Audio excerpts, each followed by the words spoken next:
मैं professor A के वाजपेयी आप सभी विद्यार्थियों का इस 45वें वीडियो लेक्चर में स्वागत करता हूं। और ये वीडियो लेक्चर हमारा स्पेक्ट्रोस्कोपी से हट के है। स्पेक्ट्रोस्कोपी के थोड़े से कुछ टॉपिक्स हम बाद में कवर करेंगे। फिलहाल हमारे जो विद्यार्थी हैं उन्होंने मांग की थी, मैसेज किए थे कि केमिकल काइनेटिक्स जो कि फिजिकल केमिस्ट्री के अंतर्गत आता है, इस पर भी आप वीडियो बनाइए। तो ये पहला वीडियो है, इंट्रोडक्टरी वीडियो है केमिकल काइनेटिक्स के ऊपर, और ये बड़ा इम्पॉर्टेंट टॉपिक होता है। इसमें हम बात करेंगे कि रेट ऑफ रिएक्शन क्या है, मॉलिकुलरिटी और ऑर्डर ऑफ रिएक्शन क्या होते हैं और उनमें अंतर क्या होता है। ये बिल्कुल बेसिक है केमिकल काइनेटिक्स का। और इसके बाद हम अलग अलग ऑर्डर ऑफ रिएक्शंस के एग्जाम्पल, काइनेटिक्स इत्यादि उसको कवर करेंगे। तो चलिए ये वीडियो लेक्चर हम प्रारंभ करते हैं। मुख्य रूप से इसमें हम देखेंगे कि केमिकल रिएक्शंस को किस प्रकार वर्गीकृत किया गया है, क्लासिफाई किया गया है। रेट ऑफ रिएक्शन से क्या तात्पर्य है, रेट ऑफ रिएक्शन को व्यक्त कैसे किया जाता है, उसको कैसे लिखते हैं अपन मैथमेटिकली, और रेट इक्वेशन क्या होता है। रेट ऑफ रिएक्शन अलग चीज होती है और रेट इक्वेशन बिल्कुल अलग कॉन्सेप्ट है। फिर मॉलिकुलरिटी क्या होती है किसी भी रिएक्शन की, ऑर्डर ऑफ रिएक्शन क्या होता है, और एक बड़ा सामान्य प्रश्न है जो बहुधा पूछा जाता है, ऑर्डर ऑफ रिएक्शन और मॉलिकुलरिटी में क्या अंतर है। तो चलिए हम शुरू करते हैं। केमिकल रिएक्शंस को दो भागों में बांटा गया है मुख्य रूप से, फास्ट रिएक्शन और स्लो रिएक्शन। फास्ट रिएक्शन का मतलब होता है ऐसे रिएक्शन जो सेकंड से भी कम समय में संपन्न हो जाते हैं, और उनको नापने के लिए, उनके वेग को नापने के लिए, उनका मापन करने के लिए स्पेशल टेक्निक्स लगती हैं, अलग विधियां होती हैं। तो पहले हम देखते हैं उदाहरण इसके।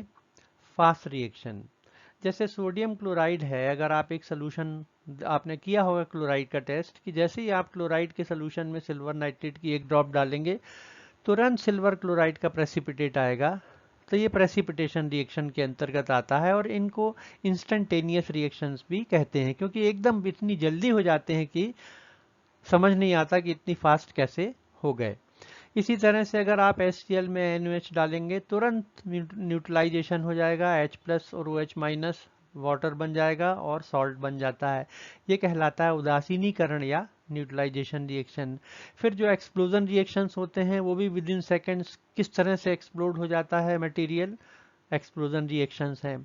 फिर कंबस्शन, ज्वलन रिएक्शन, जैसे मीथेन का अगर दहन होता है, CH4 plus twice O2 twice H2 plus CO2, तो बहुत सारे इस तरह के उदाहरण होते हैं वो। और ये सारे के सारे फास्ट रिएक्शन में आते हैं, तो ये बहुत तेज होते हैं नेचुरली, जैसा इनका नाम है। और इनको मेजरमेंट करने के लिए, इनका वेग मापन करने के लिए स्पेशल टेक्निक्स की जरूरत होती है। इसके विपरीत ऐसे रिएक्शंस हैं जिनके वेग को अपन साधारण जो एनालिटिकल मेथड्स हैं, चाहे टाइट्रेशन से, चाहे ग्रेविमेट्रिक या किसी भी और विधि से अपन उनका मापन कर सकते हैं, और ये कहलाते हैं स्लो रिएक्शन। बहुत सारे हैं और मोस्टली रिएक्शंस स्लो रिएक्शंस होते हैं। जैसे रस्टिंग ऑफ आयरन है ना, आयरन जो लोहा होता है उसमें जंग लगना। तो देखिए आप, आयरन ऑक्सीजन पानी की प्रेजेंस में ये Fe2O3 बनाता है। तो ये भी एक एग्जाम्पल है स्लो रिएक्शन का। कई दिन लग सकते हैं, कई महीने लग सकते हैं। इसी तरह से अगर कैल्शियम कार्बोनेट को गर्म करेंगे आप, तो डिकम्पोज हो जाएगा थर्मली, ऑक्साइड और कार्बन डाइऑक्साइड में। हो सकता है आधे घंटे लगे या 1 घंटा लगे। तो इस तरह से ये स्लो रिएक्शंस हैं। फिर ईस्टर का हाइड्रोलिसिस आपने शायद पढ़ा होगा और किया भी होगा। अगर मिथाइल एस्टेट ले लें या इथाइल एस्टेट ले लें और उसकी हाइड्रोलिसिस करें, तो 2 घंटे, 3 घंटे, 6 घंटे में ये रिएक्शंस होते हैं। इसी तरह से केन शुगर का इन्वर्शन, उसमें ग्लूकोज और फ्रक्टोज बनता है। तो ये सारे के सारे और बहुत सारे सैकड़ों रिएक्शंस हैं जो स्लो रिएक्शंस के अंतर्गत आते हैं, और सामान्य विधियों से, किसी भी रासायनिक या एनालिटिकल मेथड से आप इनके रेट को निकाल सकते हैं। अब हम देखेंगे रेट ऑफ ए रिएक्शन का क्या मतलब होता है। रेट का मतलब होता है स्पीड या वेलोसिटी। सामान्य परिभाषा क्या है वेलोसिटी की या स्पीड की, कि जैसे कोई, मान लीजिए कोई गाड़ी है, कोई व्हीकल है, तो इकाई समय में मतलब 1 घंटे में या 1 मिनट में या 1 सेकंड में जितनी दूरी तय करेगी वो कहलाता है उसकी वेलोसिटी या उसकी स्पीड। इसी तरह से अगर हम रिएक्शन की बात करते हैं तो रिएक्शन का जो रेट होता है या उसकी जो स्पीड होती है या उसकी वेलोसिटी होती है, इसका मतलब ये होता है कि इकाई समय में जो रिएक्टेंट हैं उनकी कंसंट्रेशन कितनी चेंज हुई, या जो प्रोडक्ट हैं 1 सेकंड में या 1 घंटे में वो कितना, या 1 मिनट में वो कितना बना। तो इकाई समय में कंसंट्रेशन में होने वाले परिवर्तन को रेट ऑफ रिएक्शन अपन कहते हैं। ये एक सामान्य इसकी परिभाषा है। अब थोड़ा सा और स्पेसिफिकली देखें। देखिए एक रिएक्शन है A+B बनाता है C+D। अब इसकी रेट को हमेशा हम लिखते हैं dx/dt से व्यक्त करते हैं। आपको मालूम होगा dx का मतलब होता है कि infinitely small change in infinitely small time, मतलब इनफाइनाइटली स्मॉल चेंज, इतना छोटा सूक्ष्म परिवर्तन कितने समय में, अत्यंत सूक्ष्म समय dt में। इस अनुपात को कहते हैं अपन dx/dt या रेट ऑफ रिएक्शन। तो dx/dt मतलब रेट ऑफ रिएक्शन ये बराबर होता है -ddt ऑफ a। इसका मतलब क्या हुआ, मैथमेटिकली तो ठीक है ये, पर इसका मतलब ये होता है कि a मतलब अभिकारक के कंसंट्रेशन में समय के साथ होने वाली कमी। तो जैसे जैसे रिएक्शन होती है ए और बी की कंसंट्रेशन कम होगी, सी और डी की बढ़ेगी। तो अपन ये देखेंगे अब कि dt समय में कितनी कंसंट्रेशन ए की कम हुई, ये रेट कहलाएगी, या कितनी कंसंट्रेशन बी की कम हुई, ये भी रेट कहलाएगी। तो इसीलिए dx/dt बराबर होगा -ddt ऑफ a या b। इससे भी लिख सकते हैं आप रेट को और इससे भी व्यक्त कर सकते हैं। और नेगेटिव साइन का क्या मतलब होता है कि a और b की जो सांद्रता है, कंसंट्रेशन, वो जैसे जैसे समय गुजरेगा वो कम होती जाएगी। अब इसको अगर प्रोडक्ट के रूप में लिखना चाहें तो हमको मालूम है कि प्रोडक्ट की कंसंट्रेशन प्रारंभ में कितनी होगी, 0, पर जैसे जैसे रिएक्शन होगी इनकी कंसंट्रेशन बढ़ेगी और इनकी तो कम हो ही रही है। तो अपन चाहें तो सी और डी की टर्म में भी रेट को लिख सकते हैं। तो dx/dt बराबर होगा dc/dt मतलब ddt ऑफ c। सी के कंसंट्रेशन में समय के साथ होने वाली वृद्धि, ये भी रेट कहलाएगी, या डी की कंसंट्रेशन में समय के साथ होने वाली वृद्धि, ये भी रेट कहलाएगी। तो रेट को आप चाहें तो इस तरह से भी लिख सकते हैं और रेट को आप चाहें तो इस तरह से भी लिख सकते हैं। तो ए और बी की कंसंट्रेशन समय के साथ साथ धीरे धीरे कम होती है और सी और डी की बढ़ती है। इसी बात को हमने यहाँ ग्राफ में देखिए व्यक्त किया है। यहाँ पे कंसंट्रेशन ली है अभिकारकों की, रिएक्टेंट की, यहाँ टाइम। तो जैसे जैसे समय, जब 0 टाइम होता है कंसंट्रेशन मैक्सिमम होती है रिएक्टेंट की, रिएक्शन शुरू नहीं हुआ होता है। पर जैसे जैसे टाइम गुजरता है कंसंट्रेशन ए और बी की कम होती जा रही है। इसके विपरीत यहाँ पे क्या हो रहा है, अगर प्रोडक्ट को लें तो शुरू में प्रोडक्ट की कंसंट्रेशन कितनी है, 0 है, क्योंकि बने ही नहीं है, रिएक्शन ही नहीं हुई है। पर जैसे जैसे टाइम गुजरता है प्रोडक्ट की कंसंट्रेशन बढ़ती है। तो इसको भी हम रेट के रूप में ले सकते हैं इस ग्राफ को, और इस ग्राफ को भी रेट के रूप में लिया जा सकता है। तो dx/dt बराबर ये हो गया, और प्रोडक्ट के रूप में अगर व्यक्त करेंगे तो ddt of c ddt of d।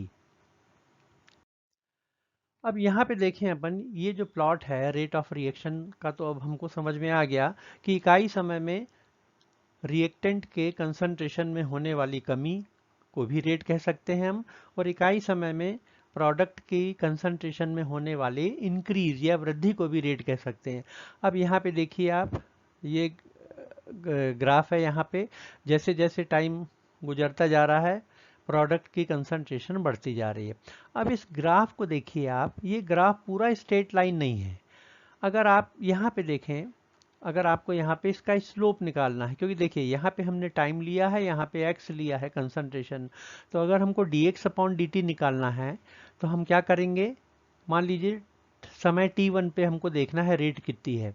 तो आप क्या करिए, एक यहाँ टेंजेंट खींचिए, एक राइट एंगल ट्रायंगल बनाइए और इस अनुपात को लीजिए आप। तो ये क्या हो जाएगा, रेट ऑफ रिएक्शन, मतलब इसका स्लोप देखिए आप। यहाँ पे देखिए आप, अगर हमको t2 समय में रेट देखना हो तो हम क्या करेंगे, T2 समय पे एक टेंजेंट खींचेंगे और एक राइट एंगल ट्रायंगल बनाएंगे और इसका स्लोप निकालेंगे। तो देखिए यहाँ स्लोप मैक्सिमम है, यहाँ पे स्लोप कम हो गया है। तो स्लोप मतलब dx अपॉन dt। तो शुरू में रेट ज़्यादा होती है और बाद में धीरे धीरे रेट कम होती जाती है। तो ये इस तरह से कोई भी रिएक्शन होता है तो शुरू में रेट ज़्यादा होगी और बाद में धीरे धीरे रेट कम होती जाएगी। अब हम देखेंगे कि रेट इक्वेशन क्या है। पहली चीज तो आप ये ध्यान में रख लें कि रेट इक्वेशन एक एक्सपेरिमेंटली डिटरमिन टर्म है। मतलब उसको हम एक्सपेरिमेंट पहले हम करेंगे और एक्सपेरिमेंट करने के बाद हम क्या करेंगे, रेट अभिक्रिया की, रिएक्शन की और कंसंट्रेशन ऑफ रिएक्टेंट, मतलब जो भी रिएक्टेंट की कंसंट्रेशन है या प्रोडक्ट है, इनके बीच में हम क्या निकालेंगे, एक मैथमेटिकल रिलेशन। तो उस मैथमेटिकल रिलेशन को ही हम कहते हैं रेट इक्वेशन। तो मान लीजिए एक हाइपोथेटिकल काल्पनिक रिएक्शन है, A प्लस बी बनाता है प्रोडक्ट, और सपोज आपने एक्सपेरिमेंट परफॉर्म किया पूरा और आपने उसके बाद rate of reaction dx upon dt बराबर निकाला स्मॉल के a इंटू बी। यहाँ पे ये जो स्मॉल k है ये क्या है, रेट कांस्टेंट है, क्योंकि जो रेट है वो किस पे डिपेंड कर रही है, a और b पे। तो यहाँ पे कांस्टेंट k है, ये कहलाता है रेट कांस्टेंट, और इस इक्वेशन को कहते हैं रेट इक्वेशन।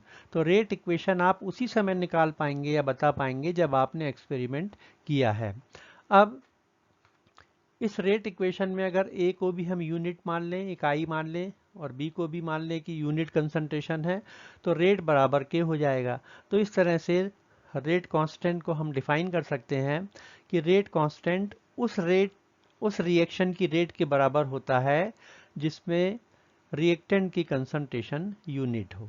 तो अगर रिएक्टेंट की कंसंट्रेशन इकाई हो तो जो भी अभिक्रिया का वेग होगा, रेट होगी या स्पीड होगी या वेलोसिटी होगी, वही उसका रेट कांस्टेंट कहलाती है। तो ये डेफिनेशन हो जाती है रेट कांस्टेंट की, और ये हो जाता है रेट इक्वेशन। अब जो रेट कांस्टेंट के है, ये बड़ा इंपॉर्टेंट टर्म होता है और किसी भी रिएक्शन के लिए वो कैरेक्टरिस्टिक होता है सबसे पहली चीज, और केवल डिपेंड करता है टेम्परेचर के ऊपर। किस पे डिपेंड करता है, टेम्परेचर के ऊपर। तो जो भी एक्सपेरिमेंटल टेम्परेचर होगा ये उस पर डिपेंड करता है। जैसे जैसे टेम्परेचर आप बढ़ाएंगे तो के का मान मतलब रेट कांस्टेंट भी बढ़ता है। अगर टेम्परेचर कम करेंगे तो रेट कांस्टेंट कम होता है। दूसरी चीज हमेशा पूछा जाता है कई बार ऑब्जेक्टिव टाइप में भी कि जो रेट कांस्टेंट है ये कंसंट्रेशन पे डिपेंड नहीं करता, ये रिएक्शन की कंसंट्रेशन पे डिपेंड नहीं करता है, और केवल डिपेंड करता है ये टेम्परेचर के ऊपर। और रेट कांस्टेंट जो के होता है उसकी इकाई क्या होगी, यूनिट क्या होगी, वो डिपेंड करता है ऑर्डर ऑफ रिएक्शन के ऊपर। अगर ऑर्डर ऑफ रिएक्शन मतलब जो रिएक्शन का ऑर्डर है वो चेंज हो जाएगा तो के की वैल्यू भी या के का मान भी चेंज हो जाएगा, के की इकाई भी चेंज हो जाएगी। और ऑर्डर ऑफ रिएक्शन क्या है ये अभी हम देखेंगे। दूसरी चीज, जो फास्ट रिएक्शंस होते हैं जिन तो नॉर्मली वेलोसिटी जिनकी ज़्यादा होती है उसमें के का मान भी उनका ज़्यादा होता है। और अगर दो रिएक्शन है के का मान कम है तो इसका मतलब है कि उसकी वेलोसिटी भी कम है, और के का मान ज़्यादा है मतलब जो रेट ऑफ रिएक्शन है वो अधिक है। अब आते हैं अपन मॉलिक्यूलरिटी पे, क्या होता कि मॉलिक्यूलरिटी क्या है। किसी भी रिएक्शन, कोई भी मान लीजिए अभिक्रिया है, तो सबसे पहले तो उसका बैलेंस केमिकल रिएक्शन आप लिख लीजिए। तो बैलेंस केमिकल रिएक्शन में जो मॉलिक्यूल्स का जो रिएक्टेंट के जो मॉलिक्यूल्स हैं जो इनका योग होता है, सम होता है, उसी को मॉलिक्यूलरिटी कहा जाता है। तो sum of the number of molecules of reactants in a balance chemical reaction. तो संतुलित आप केमिकल रिएक्शन लिख दीजिए, इक्वेशन लिख दीजिए, और उस इक्वेशन में जो रिएक्टेंट्स हैं, अभिकारक हैं, उनके अणुओं को जोड़ दीजिए, वही उसकी मॉलिक्यूलरिटी होगी। सिंपल थ्योरेटिकल कॉन्सेप्ट है ना। जैसे यूनिमॉलिक्यूलर रिएक्शंस, अब अपन ने क्या किया है, रिएक्शंस को डिवाइड किया है। यूनिमॉलिक्यूलर रिएक्शंस का मतलब होता है ऐसे रिएक्शन जिनमें केवल रिएक्टेंट का एक ही अणु होता है। जैसे ये डिसोसिएशन Br2 का 2Br, ये रिएक्शन भी यूनिमॉलिकुलर रिएक्शन है। इसी तरह से मैलाइक एसिड का फ्यूमेरिक एसिड में जो कन्वर्जन होता है, आइसोमराइजेशन रिएक्शन है ये। तो आप देखिए यहाँ पे ये मैलाइक एसिड है और एसिड की प्रेजेंस में ये बड़ा फास्ट हो जाता है और ये कन्वर्ट हो जाता है फ्यूमेरिक एसिड में। केवल इसका स्ट्रक्चर चेंज हो गया है, एक आइसोमर दूसरे में कन्वर्ट हो गया है। चूंकि एक ही मॉलिक्यूल मैलाइक एसिड का है इसलिए ये भी यूनिमॉलिकुलर रिएक्शन है। बायमॉलिकुलर रिएक्शन मतलब बाय का मतलब दो, तो ऐसे रिएक्शन जिसमें दो मॉलिक्यूल होंगे वो कहलाते हैं बाइमॉलिकुलर रिएक्शन। बहुत सारे हैं, जैसे ये देखिए आप, केन शुगर और की हाइड्रोलिसिस, वाटर मॉलिक्यूल जब ऐड होता है तो ग्लूकोज और फ्रक्टोज बनते हैं। अभी देखा आपने, पहले भी जिक्र इसका हुआ था। तो एक मॉलिक्यूल ये है, एक मॉलिक्यूल ये है, तो इसकी मॉलिकुलरिटी दो होगी तो बायोमॉलिकुलर हो गया। NO2 प्लस CO, NO और कार्बन डाइऑक्साइड बनती है, दोनों के चूंकि एक एक अणु हैं इसलिए बायोमॉलिकुलर। ट्वाइस HI, हाइड्रोजन आयोडाइड के दो मॉलिक्यूल हैं, डिसोशिएट होते हैं हाइड्रोजन और आयोडीन में, तो इसलिए बायोमॉलिकुलर रिएक्शन हो गया। इसी तरह से ईस्टर की हाइड्रोलिसिस होती है, एक अणु ईस्टर का है और दूसरा वाटर मॉलिक्यूल का है, क्या बनेगा, एस्टिक एसिड और अल्कोहल, तो ये भी बायोमॉलिकुलर। इसी तरह से तीन रिएक्शन होंगे ट्राइमॉलिकुलर, अगर तीन अभिकारक के अणु भाग ले रहे हैं तो trimolecular. Twice NO plus O2, twice NO2, twice SO2 plus O2। तो इस तरह से बहुत सारे ऐसे एग्जाम्पल है। यहाँ भी देखिए FeCl3 SnCl2, दो मॉलिक्यूल फेरिक क्लोराइड के और एक SnCl2 का, तो चूंकि तीन मॉलिक्यूल भाग ले रहे हैं तो ट्राइमॉलिकुलर रिएक्शन हो गया। तो मॉलिकुलरिटी का ये सिंपल कॉन्सेप्ट है कि बैलेंस केमिकल रिएक्शन में जो रिएक्टेंट हैं उनके मॉलिक्यूल्स को आप जोड़ दीजिए तो वो मॉलिकुलरिटी हो जाएगी। अब आते हैं, सबसे इंपॉर्टेंट है ऑर्डर ऑफ रिएक्शन। तो ऑर्डर ऑफ रिएक्शन की परिभाषा देने से पहले अपन कुछ एग्जांपल एक लेते हैं जिससे आपको बहुत अच्छे से समझ में आ जाएगा। मान लीजिए एक सिंपल रिएक्शन है, एक ही रिएक्टेंट लीजिए, ए बनाता है प्रोडक्ट, ठीक है। अब आपने क्या किया, इस रिएक्शन में आपने ए की जो कंसंट्रेशन है उसको आपने डबल कर दिया, दुगना कर दिया, और दुगना करने पर आपने ये देखा कि जो उसकी रेट है अभिक्रिया की वो भी डबल हो गई। अगर ए का कंसंट्रेशन आपने डबल किया तो रेट भी डबल हो गई। इसका मतलब क्या हुआ कि रेट में और ए में क्या संबंध है कि dx upon dt is proportional to a, या dx अपॉन dt बराबर के ए। अब यहाँ पे इस रिएक्शन को अपन कहते हैं कि ये, इस रिएक्शन का ऑर्डर कितना है, 1 है, फर्स्ट ऑर्डर है। अब सेकंड केस लीजिए, अपन ने क्या की, कंसंट्रेशन को 2 गुना कर दिया, पर क्या हुआ, रेट 4 गुना बढ़ गई।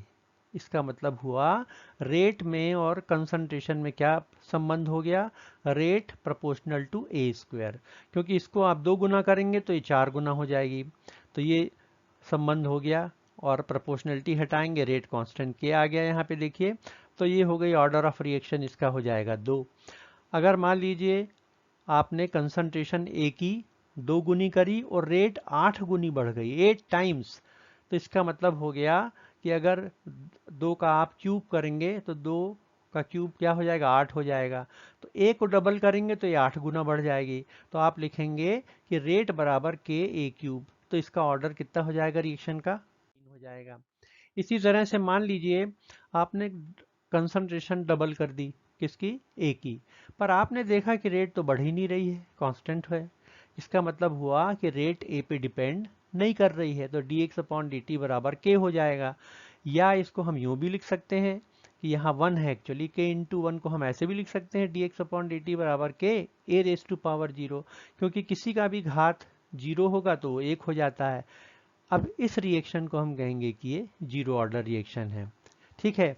इसी तरह हमने क्या किया, ए की कंसंट्रेशन को 4 गुना बढ़ा दिया, क्या किया हमने, रिएक्टेंट की कंसंट्रेशन को 4 गुना बढ़ा दिया, तो आपने देखा कि रेट केवल 2 गुना बढ़ी।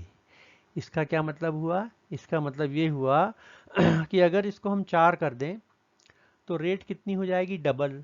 तो इनके बीच में क्या संबंध हो जाएगा, dx अपॉन dt प्रोपोर्शनल है concentration under root, under root मतलब 0.5, तो हम कहेंगे इस रिएक्शन का ऑर्डर कितना है, 0.5 है।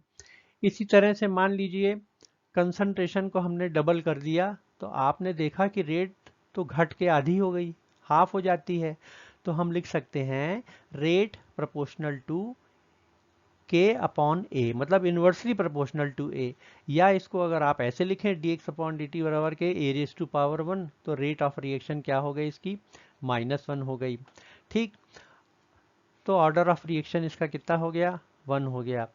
अब मान लीजिए ए बी सी 3 रिएक्टेंट हैं और प्रोडक्ट बनाते हैं ए। जब ए की कंसंट्रेशन को हम डबल करते हैं, ध्यान से सुनेंगे, ए की कंसंट्रेशन को अगर हम डबल करें तो कोई चेंज नहीं होता रेट में। बी की कंसंट्रेशन को हम डबल करते हैं तो रेट भी 2 गुना बढ़ जाती है। सी की कंसंट्रेशन को अगर हम डबल करते हैं तो रेट फिर से 2 गुना बढ़ जाती है। इसका मतलब हुआ रेट इक्वेशन क्या होगा, dx upon dt proportional to a का पावर 0, क्योंकि कोई वृद्धि नहीं हो रही a बढ़ाने पर, b रेज टू पावर 1, क्योंकि b को डबल करते हैं तो रेट भी डबल होती है। c का पावर भी यहाँ 1 रहेगा, क्योंकि c को हम करेंगे जब डबल करेंगे तो रेट भी डबल हो जाती है। तो इस रिएक्शन का ऑर्डर कितना हो जाएगा, आप इनको जोड़ दीजिए पावर्स को, 0 + 1 + 1 तो हो जाएगा 2। तो अब हम रेट ऑफ रिएक्शन के जनरलाइज करेंगे कैसे।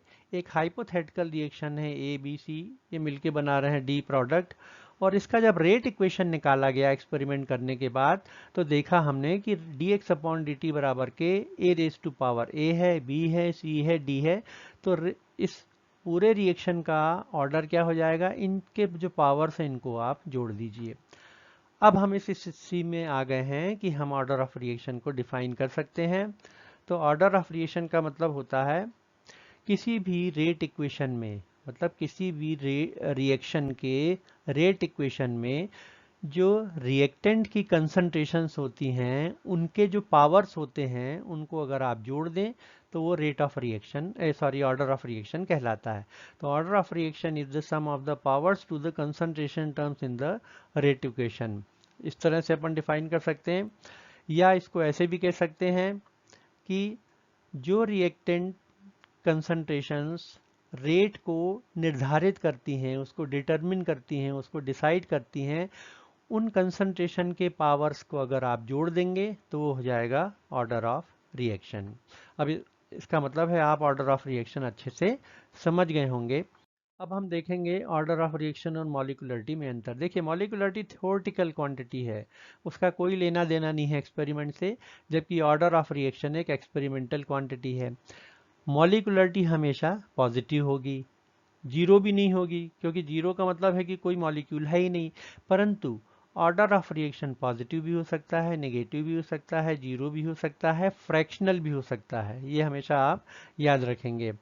फिर मॉलिक्यूलरिटी को केवल बैलेंस केमिकल रिएक्शन आप लिख लें और आप बता सकते हैं।